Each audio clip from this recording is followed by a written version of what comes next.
السلام علیکم۔ میں ہوں آپ کا دوست ڈاکٹر جمشید احسن قیصر۔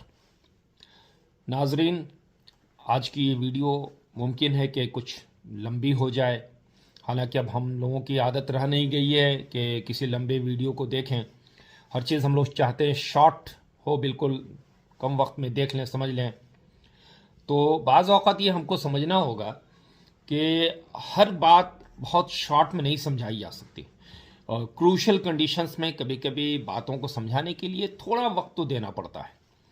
تو آج میری گفتگو نہ چاہتے ہوئے کچھ ہو سکتا ہے کہ لمبی ہو جائے۔ آپ لوگوں کے انفارمیشن میں یہ بات آئی ہوگی کہ کچھ مسلم تنظیموں نے اعلان کیا ہے کہ ملک کے مسلمان آئندہ ہفتے جو کمنگ ویک ہے اس میں لمبی دوری کے سفر نہیں کریں، بالخصوص یو پی کی طرف، دہلی کی طرف کے سفر کو اوائڈ کریں۔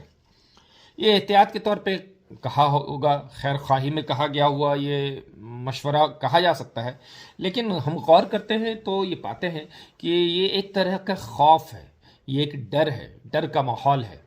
اور ڈر کا ماحول کیوں ہے؟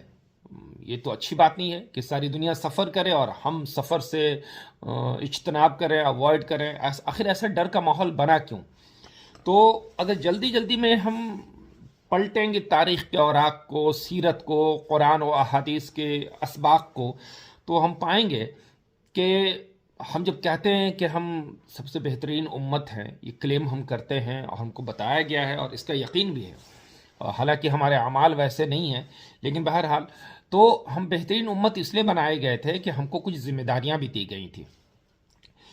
ان ذمہ داریوں کو اگر نہیں ادا کیا جائے گا تو ہم کو صاف صاف کہہ دیا گیا تھا، جہاں پہ یہ ذمہ داریاں دی گئی تھیں ٹھیک اسی جگہ پہ یہ کہہ دیا گیا تھا کہ اگر تم ان ذمہ داریوں کو نہیں ادا کرو گے تو پھر یہ وعیدیں ہوں گی۔ ان وعیدوں میں یہ چیزیں تھیں کہ تم پہ ظالم بادشاہ کو مسلط کر دیا جائے گا، اور تم اللہ سے دعائیں کرو گے، تمہاری دعاؤں کو قبول نہیں کیا جائے گا، تمہارے اوپر عذاب آسمان سے آئیں گے، تمہارے قدموں کے نیچے سے عذاب آئیں گے، تم کو گروہ گروہ میں تقسیم کر دیا جائے گا، بانٹ دیا جائے گا، بٹ جاؤ گے تم، اور ایک گروہ دوسرے گروہ سے لڑ کے ختم ہو جائے گا، کمزور ہو جائے گا۔ اس طریقے سے اس میں ایک یہ بھی ہے کہ خوف کے ماحول میں تم کو، خوف ہراس کے ماحول میں تم کو ملوث کر مبتلا کر دیا جائے گا، ذلت تم پہ تھوپ دی جائے گی۔ جیسے ہم لوگوں نے دیکھا ہوگا گاؤں میں وہ گوبر کے اوپلے گوئٹھے بنائے جاتے، گوئٹھوں کو دیواروں پہ مار دیا جاتا ہے، ٹھیک ویسے ہی اللہ رب العزت نے مثال دی ہے کہ ضربت علیہم الذلۃ والمسکنۃ وباؤوا بغضب من اللہ، کہ ان پہ ذلت اور رسوائی تھوپ دی گئی اللہ کے غضب کے باعث۔ تو یہ چیزیں ہیں، اور ہم جب انالیسس کرتے ہیں تو پاتے ہیں کہ اللہ کے عذاب کی ساری شکلیں وہ موجود ہیں ہمارے بیچ میں، اب ہم احساس ہی نہیں کر پا رہے ہیں۔ یہ بہت افسوس کی بات ہے۔ اب مسئلہ یہ ہے کہ آخری عذاب کس لیے ہے، یہ مطلب ذلت اور رسوائی ہم پہ کیوں تھوپی گئی ہے، کیا وجہ ہے، کیا قصور ہے ہمارا؟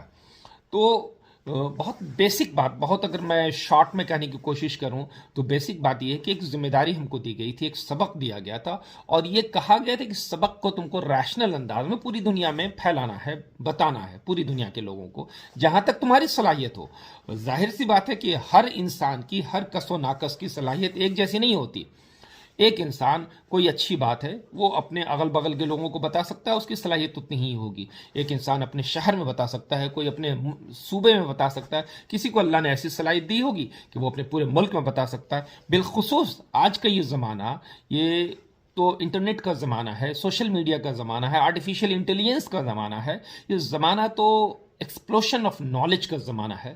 اس زمانے میں تو آپ کوئی خیر کی بات اگر پھیلانا چاہیں تو within seconds, within fraction of seconds یہ دنیا کے ایک حصے سے دوسرے حصے تک جا سکتا ہے۔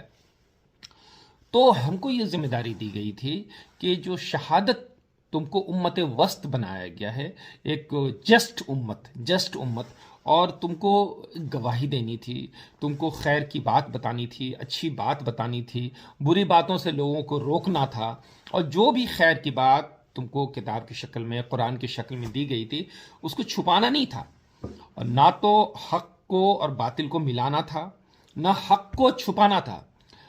تو اللہ پاک کہتے ہیں سورہ بقرہ میں کہ ان الذین یکتمون ما انزلنا من البینات والہدی من بعد ما بیناہ للناس فی الکتاب اولئک یلعنہم اللہ یلعنہم اللاعنون، کہ ہم نے جس کتاب میں ساری انسانیت کی ہدایت کے لیے واضح نصیحت بھیج دی، تو جو لوگ ان نصیحت کو چھپاتے ہیں اس پہ اللہ کی لعنت اور لعنت کرنے والوں کی لعنت ہے۔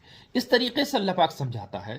اللہ پاک کہتا ہے کہ اور اس سے بڑھ کر ظالم کون ہوگا جس کے پاس اللہ کی ایک شہادت ہو، گواہی، اس گواہی کو چھپا لے۔ تو ہم یہ کلیم کرتے ہیں کہ ہمارے پاس قرآن کی شکل میں ایک گواہی تھی، جو گواہی ہم کو دنیا تک پہنچانی تھی، ہم کو بتانا تھا لوگوں کو، لیکن ہم نے اس گواہی کو چھپا لیا، ہم نے کسی کو بتایا نہیں۔ ہماری ذمہ داری صرف بتانے کی تھی، ہماری ذمہ داری کسی کو کمپیل کر کے نہیں تھی، کمپیل کرنے کی نہیں تھی، اپنی بات زبردستی منوانے کی نہیں تھی۔ ہم یہ سمجھتے ہیں کہ شاید ہم اپنی بات زبردستی کسی کو منوانا ہماری ذمہ داری ہے، نہیں، ایسا نہیں ہے۔ قرآن آپ کو وہ ذمہ داری دیتا ہی نہیں۔ قرآن تو خود پیارے حبیب صلی اللہ علیہ وسلم کو کہتا ہے کہ وَلَوْ شَاءَ رَبُّكَ لَآمَنَ مَنْ فِي الْأَرْضِ كُلُّهُمْ جَمِيعًا أَفَأَنْتَ تُكْرِهُ النَّاسَ حَتَّى يَكُونُوا مُؤْمِنِينَ، کہ میرا اللہ چاہتا تو پھر سب کے سب لوگوں کو مسلمان ہی بنا دیتا، پھر اب کیا تم زبردستی لوگوں کو اسلام میں داخل کرو گے؟ یہ ہماری ذمہ داری نہیں تھی۔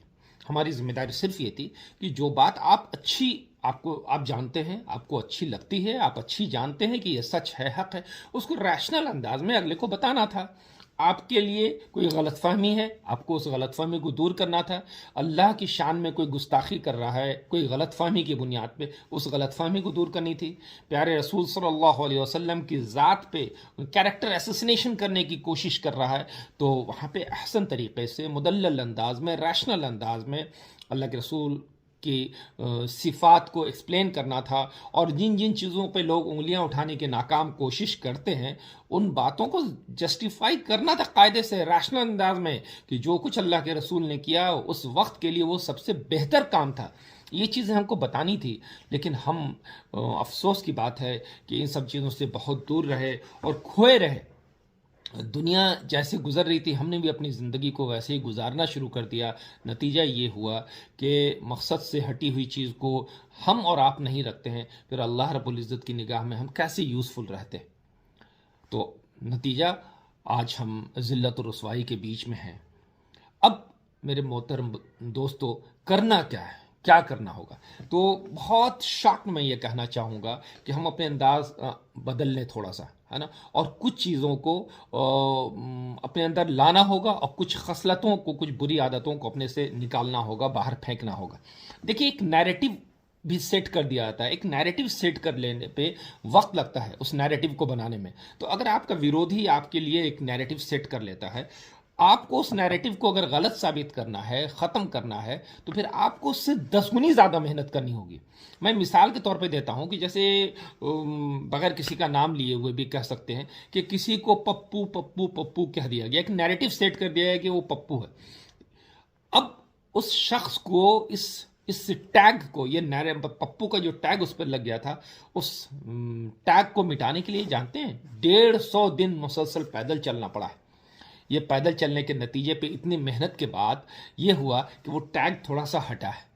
تو میں صرف ایگزامپل کے طور پہ کہہ رہا ہوں، ورنہ میرا کوئی تعلق اس سے نہیں ہے، میں سمجھانے کے لیے بات کو کہنا چاہ رہا ہوں۔ تو اگر کوئی نیریٹو ہمارے لیے سیٹ ہو گیا کہ ہم دھرتی پر کے بوجھ ہیں، ہم شانتی کے دشمن ہیں، امن کے دشمن ہیں، ہم جہاں رہتے ہیں وہاں آتنک پھیلتا ہے، اشکشا پھیلتی ہے، گندگی پھیلتی ہے، تو پھر اس نیریٹو کو غلط ثابت کرنے کے لیے ہم کو بھی بہت محنت کرنی ہوگی۔ اس سے 10 گنی بڑی محنت، جو لوگ یہ نیریٹو سیٹ کرنا چاہ رہے ہیں، ہمارے اوپر ٹیگ لگانا چاہ رہے ہیں، ان سے 10 گنی بڑی محنت، 100 گنی بڑی محنت کرنی ہوگی اس نیریٹو کو غلط ثابت کرنے کے لیے۔ ہم کو ایک تپسیا کرنا ہوگا۔ کیا ہم اس تپسیا کے لیے تیار ہیں؟ یہ سوچنا ہوگا۔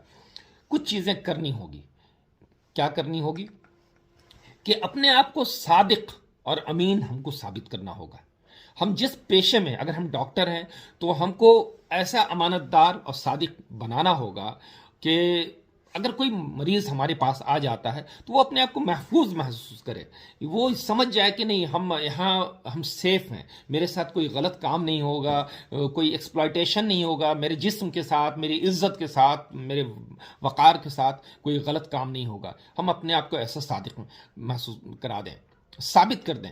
ہم امانت دار اپنے آپ کو محسوس، کوئی تاجر اگر ہم ہیں تو ہمارے پاس کوئی لین دین کے لیے، خرید و فروخت کے لیے آئے تو اس کو یہ اس کانفیڈنس کے ساتھ آئے کہ نہیں، ہم یہاں پہ آئے ہیں تو ہم ٹھگے نہیں جائیں گے، یہاں پہ جو ڈیل ہوگی وہ پراپر ڈیل ہوگی۔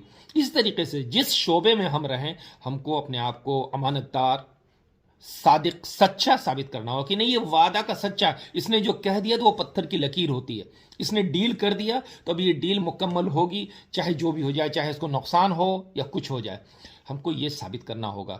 اور دوسری چیز کیا کرنی ہوگی، باقی دنیا سے جو ڈسٹریکشنز ہیں اس ڈسٹریکشن سے اپنے آپ کو محفوظ رکھنا ہوگا، بلا وجہ کی باتوں میں اپنے ٹانگ کو نہیں اڑانا ہوگا۔ مثلا آپ سوشل میڈیا میں دیکھیں گے بہت ساری چیزیں ہوتی ہیں جس سے ہم کو کوئی مطلب نہیں ہوتا، لیکن پھر بھی ہم اس میں کمنٹ کرنا شروع کر دیتے ہیں۔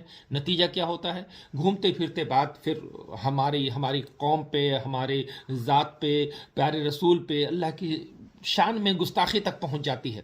مثلا ابھی ایک معاملہ آ رہا ہے کہ کچھ لوگ ورودھ کر رہے ہیں پروگرام کا، تو اگر وہ ورودھ کرنے والے بھی اسی گروپ سے ہیں، انہی کمیونٹی سے ہیں، اور سپورٹ کرنے والے بھی اس میں، ہم کہاں پہ ہیں؟ تو بیگانے کی شادی میں عبداللہ دیوانہ کیوں ہوگا؟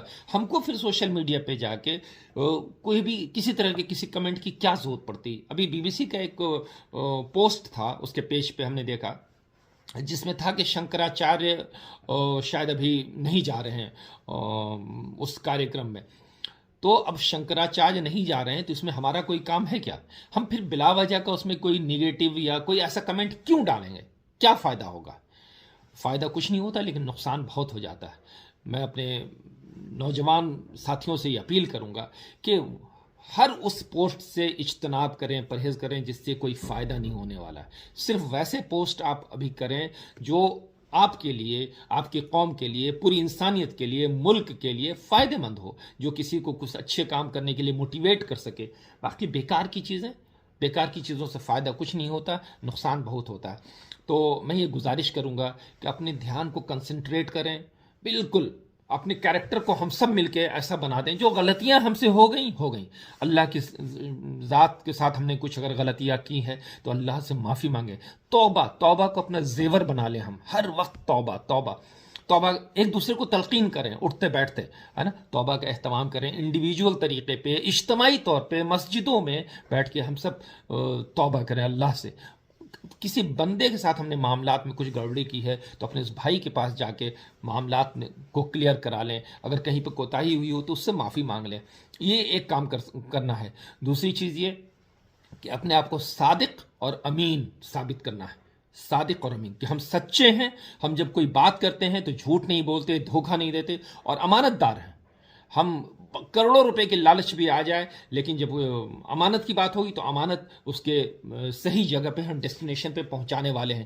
یہ کوشش کریں ساری انسانیت کے لیے فائدہ مند بن جائیں گے تو انشاءاللہ یہ ساری انسانیت ہم کو بوجھ نہیں سمجھے گی۔ اور تیسری چیز ہے کہ بلا وجہ کا پولیٹیکل ایکٹیویٹیز سے بھی اب ہم کو بچنا ہوگا۔ ہم لوگوں نے آزمایا، سب کچھ آزما لیا، فائدہ کچھ نہیں ہوتا ہے۔ ہم کو اپنے اللہ کو راضی کرنے کی ضرورت ہے، ہمارا اللہ راضی ہو جائے گا تو انشاءاللہ سارے حالات بہتر سے بہتر ہو جائیں گے، ورنہ کسی پولیٹیکل ایکٹیویٹیز میں شامل ہو کے حاصل کچھ نہیں ہوگا۔ ہم اپنے پڑوس میں دیکھ لیں، ہم کو کبھی کبھی لگتا ہے کہ اس پارٹی سے کچھ ہو جائے گا، اس پارٹی سے کچھ ہو جائے گا، بعض اوقات یہ لگتا ہے کہ شاید ہمارا لیڈر ہوگا مسلمان تو کچھ ہو جائے گا، بغل کے پڑوس میں تو سارے کے سارے لیڈر مسلمان ہی ہیں نا، کہاں کچھ فائدہ ہو گیا؟ پورا فیلڈ اسٹیٹ ثابت ہوا ہے، ہمارا پڑوسی ملک فیلڈ اسٹیٹ ثابت ہوا ہے، آج بھیک منگی کے کگار پہ بالکل پہنچا ہوا ہے۔ سب تو مسلمان ہیں وہاں، سارے لیڈر مسلمان، عوام مسلمان، تو ان سب چیزوں سے بھی کچھ نہیں ہوگا۔ ہم کو اس معاملے میں صرف اپنی قوم کو نہیں بلکہ ساری انسانیت کو دیکھنا ہوگا، ساری انسانیت کے فائدے کے لیے کام کرنا ہوگا۔ اور آخر میں سورہ نور 24ویں سورت ہے، 24واں چیپٹر ہے قرآن کا، اس کی 55ویں آیت ہے، اس کا میں ترجمہ صرف شارٹ میں یہ کر کے اپنی بات ختم کروں گا۔ وہ ہے اس میں اللہ پاک کہتا ہے، وعدہ اپنا کہتا ہے، ظاہر کرتا ہے کہ میرا وعدہ ہے ان لوگوں سے جو ایمان لائے اور نیک عمل کیے کہ ہم لَيَسْتَخْلَفَنَّ الَّذِينَ، کہ ضرور بے ضرور ان کو خلافت دیں گے، ٹھیک ویسے جیسے ان سے پہلے کے لوگوں کو دیا تھا، پھر ان کا اس دین پہ چلنا آسان کر دیں گے جس دین کو اللہ نے پسند کر لیا ہے۔ آج ہم کو اپنے دین پہ چلنے میں پریشانی ہو رہی ہے، بعض اوقات کہیں اوپن اسپیسز میں نماز پڑھتے ہیں تو مخالفت ہونے لگتی ہے، لوگ پریشان کرتے ہیں۔ اللہ کہتا ہے کہ ہم صرف ایمان لے آئیں اور تقوی کی زندگی گزاریں اور اللہ کو راضی کرنے کی کوشش کریں، تو پھر اللہ پاک ہمارے لیے اس دین پہ چلنا آسان کر دے گا اور پھر اس خوف کے حالات کو بدل کے امن اور چین کے حالات پیدا فرما دے گا۔ اللہ سرو شکتیمان ہے نا، قادر مطلق ہے اور کن فیکون کا بادشاہ ہے۔ وہ اس کو کسی پروگرام کے لیے پنچ ورشی یوجنا نہیں بنانی پڑتی، بلکہ وہ جس وقت چاہ لیتا ہے وہ کہتا ہے کن فیکون، جو چیز جس کے کرنے کا ارادہ کرتا ہے وہ چیزیں بس فوراً ہو جاتی ہیں۔ ہم اپنے اللہ کو راضی کرنے کی کوشش کریں، انشاءاللہ ہمارے سارے حالات خود بخود ٹھیک ہو جائیں گے۔ ہم کو صحیح ڈائریکشن پہ اپنے اندر وہ وزڈم پیدا کرنا ہوگا اور وزڈم کے اکارڈنگ ایک ایکشن پلان بنا کے ایکشن کرنا ہوگا، تو انشاءاللہ چیزیں ہموار ہوتی جائیں گی۔ یہ میرے اپنے تجربات، احساسات تھے جو میں آپ کے ساتھ شیئر کر رہا ہوں۔ اگر اس میں کہیں پہ کوئی غلطی کوتاہی ہو تو میں اللہ کی ذات سے بھی معافی چاہتا ہوں اور آپ سے بھی گزارش کروں گا کہ آپ بھی میری اصلاح کر دیں۔ بس ایک درد ہے، اس کو شیئر کرنا چاہ رہا تھا۔ اللہ ہم سب کا، آپ کا، میرا سب کا محافظ ہو۔ میرے واسطے دعا کیجیے گا۔ السلام علیکم۔